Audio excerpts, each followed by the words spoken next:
ప్రేక్షకులు ఎప్పటి నుండో ఎదురు చూస్తోన్న దేవరా సినిమాకు ఉన్న హైప్ కి తగ్గట్టుగానే రిలీజ్ చేశారు. మిడ్ నైట్ షోలు, ఎర్లీ మార్నింగ్ షోలు వేశారు.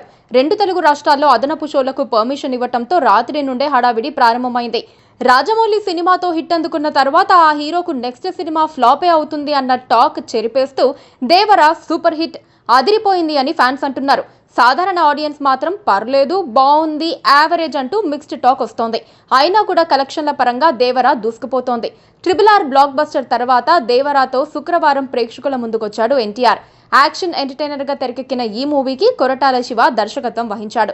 జనతా గ్యారేజ్ తర్వాత ఎన్టీఆర్ హీరోగా కొరటాల శివ దర్శకత్వంలో రూపొందిన చిత్రం దేవరా.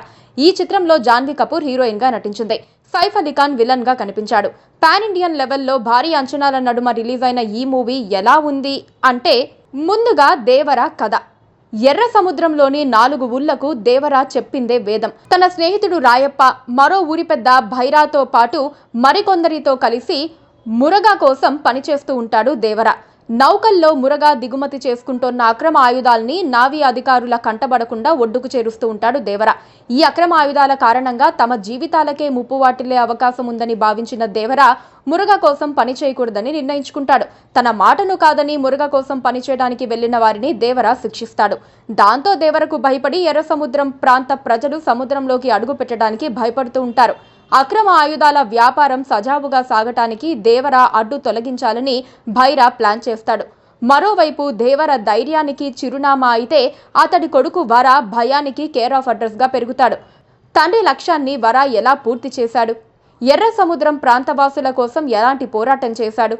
వరాను ప్రేమించిన తంగం ఎవరు అన్నదే దేవర మూవీ కథ. కథ కంటే కథనం, యాక్షన్ ఎపిసోడ్స్ తోనే ఎన్టీఆర్ అభిమానులను మెప్పించే ప్రయత్నం చేశాడు శివ.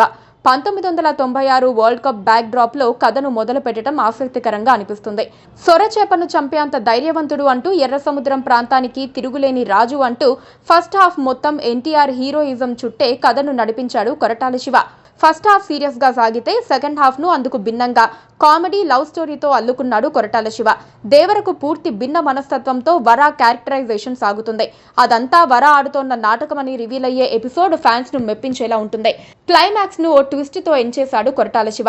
అది గతంలో తెలుగులో వచ్చిన ట్రెండ్ సెట్టర్ మూవీని గుర్తు చేస్తుంది. ఆ ట్విస్ట్ వెనుకున్న కథ ఏమిటన్నది సెకండ్ పార్ట్ లో చూడాలంటూ లీడ్ ఇచ్చాడు.